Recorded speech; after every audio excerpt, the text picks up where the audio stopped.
Guys ये auditorium में जो है यहाँ का पूरा सीन दिखाएंगे कि किस तरह से जो है आप देख सकते हैं यहाँ का आकर्षित देख सकते हैं।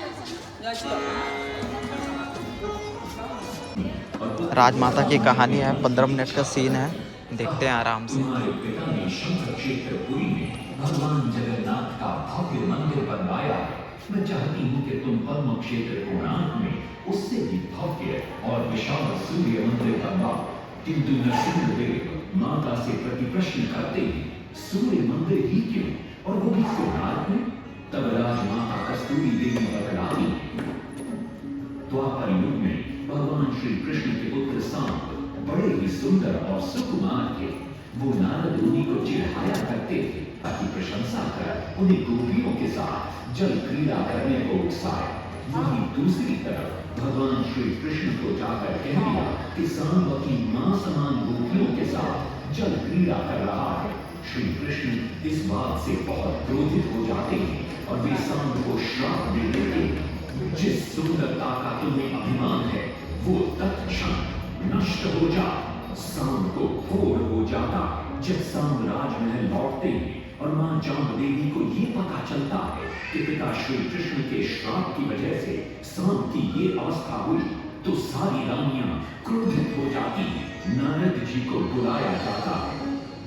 कोणार्क है, सांब को वहीं जाकर सूर्य की आराधना करनी होगी।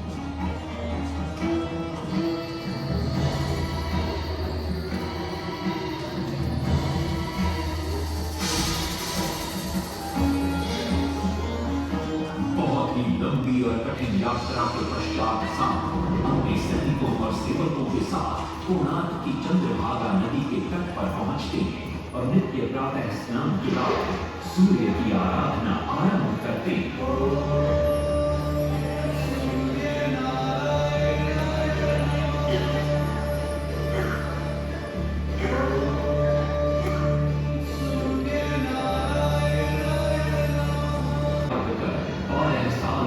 तपस्या के बाद सूर्य देव प्रसन्न होकर प्रकट होते हैं और सांब को रोग मुक्त होने का वरदान देते हैं। पुत्र, आज रात्रि के चतुर्थ प्रहर में स्नान करते समय नदी के तल में तुम्हें एक वस्तु मिलेगी, वो मेरा ही प्रतिरूप होगी।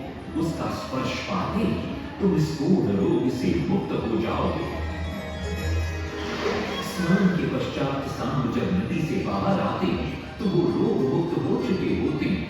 उनके हाथ में एक छोटा सा पत्थर उनके सुंदर और सुकुमार शरीर को देखकर सारे अनुचर और सिपाही प्रसन्न होते। सांब उस पत्थर को वहीं स्थापित कर एक छोटा सा मंदिर बनवाते हैं।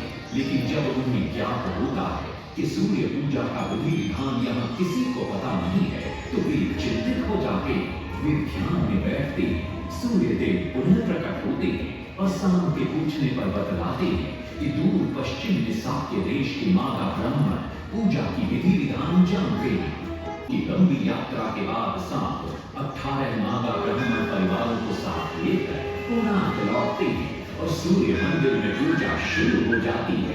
राजमाता कस्तूरी देवी नरसिंह देव को बतलाती है कि विवाह के कई वर्षों बाद तक जब हम निसंतान थे, मैंने भी उस सूर्य मंदिर में पूजा अर्चना की और तुम पुत्र रूप में मुझे प्राप्त हुए। माता की बात सुनकर नरसिंहदेव मां को कोणार्क में संसार का सबसे भव्य और विशाल मंदिर बनाने का वचन देते। सदाशिव सामंतराय महापात्र, जो शिवई सांतरा के नाम से लोकप्रिय थे, वे अपने सहयोगी बीसू महाराणा के साथ मंदिर का प्रतिरूप बनाते और नरसिंहदेव के समक्ष प्रस्तुत करते। नरसिंहदेव मंदिर का प्रतिरूप देखकर अभिभूत हो जाते हैं और शीघ्र मंदिर निर्माण कार्य आरंभ करने का आदेश देते हैं। दूर से बड़े-बड़े पत्थर लाए हैं, उसमें डाले गए, नहीं पता था सारे डूब गए।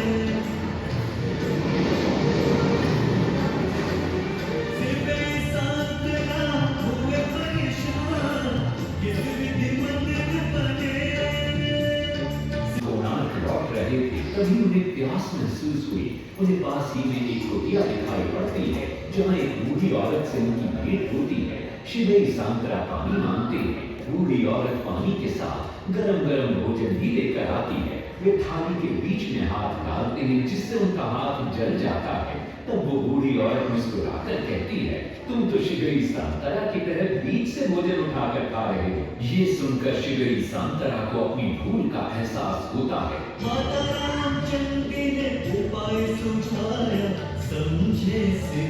तत्पश्चात वो किनारे से पत्थर गलवाना शुरू करते हैं और मंदिर निर्माण का कार्य तेजी से आगे बढ़ने लगता है। 1200 शिल्पियों ने 12 वर्ष मंदिर बनाया। घोड़े साथ सजा कर रखते सब जो जग बताया।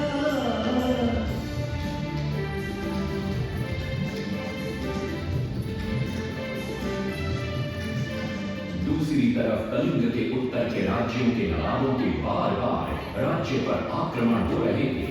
इन आक्रमणों से क्रोधित होकर नरसिंहदेव अपनी विशाल सेना को लेकर युद्ध के लिए निकल पड़े।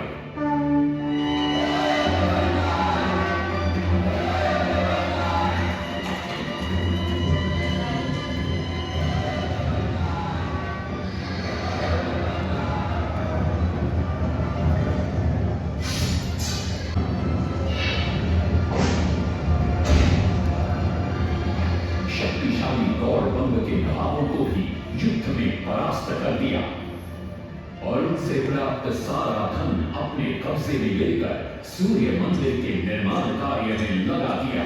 1200 कारीगरों के अथक प्रयास से 12 साल बाद विशाल और भव्य सूर्य मंदिर बनकर तैयार हुआ। उस समय के लोगों में वास्तुशास्त्र, ज्योतिष शास्त्र और खगोल शास्त्र का जो ज्ञान था, उसे देखकर आज के बड़े बड़े वैज्ञानिक भी आश्चर्यचकित रह जाते हैं। कई प्रयासों के बाद भी मंदिर के गुंबद पर कलश स्थापित नहीं हो पा रहा था। क्रोधित नरसिंहदेव ने आदेश दिया कि कल प्रातः काल तक यदि कलश स्थापित नहीं हुआ तो सबके सब धड़ से अलग कर दिए जाएंगे। सभी शिल्पकार घोर चिंता में डूब जाते हैं।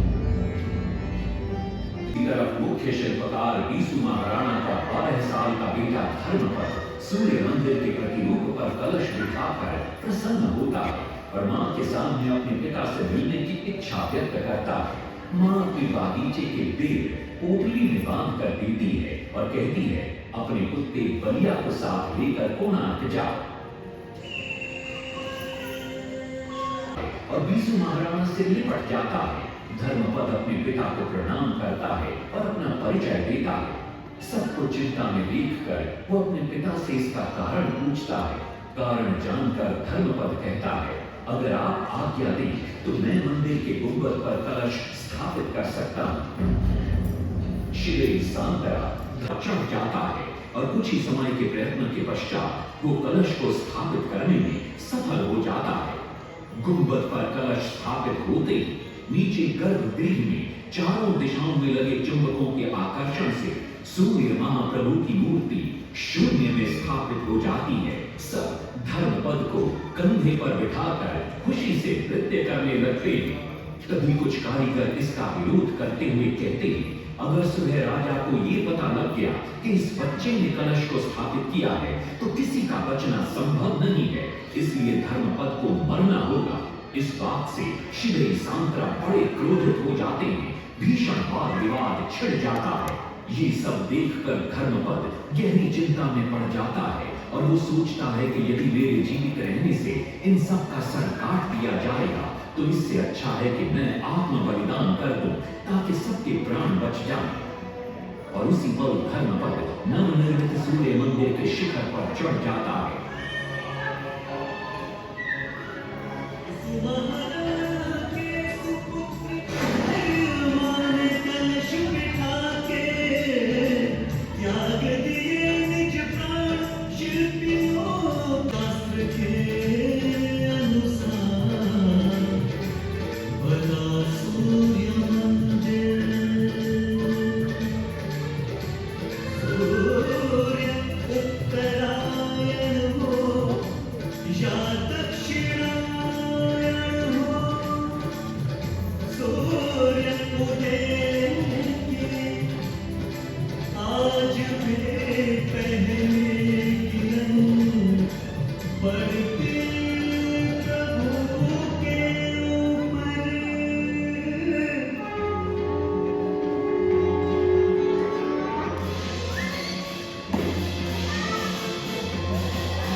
शिवई सांतरा की भूरी भूरी प्रशंसा करते वो ये भी घोषणा करते कि माघ शुक्ल पक्ष की सप्तमी को मंदिर की प्राण प्रतिष्ठा की जाए।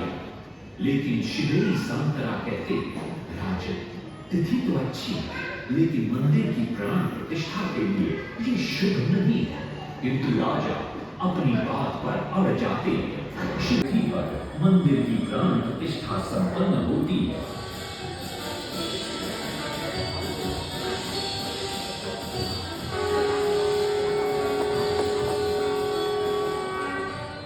लेकिन कुछ दिनों बाद अमंगल होना शुरू हो जाता है, गिरना भी शुरू हो जाता है। नरसिंहदेव को अब समझ में आता है। अद्भुत सूर्य मंदिर की कहानी देखकर बहुत विचलित हुआ मन और अच्छा शांति भी लगा मुझे। ऐसा देखने को बहुत कम मिलता है, लेकिन आज मुझे इस पुरी के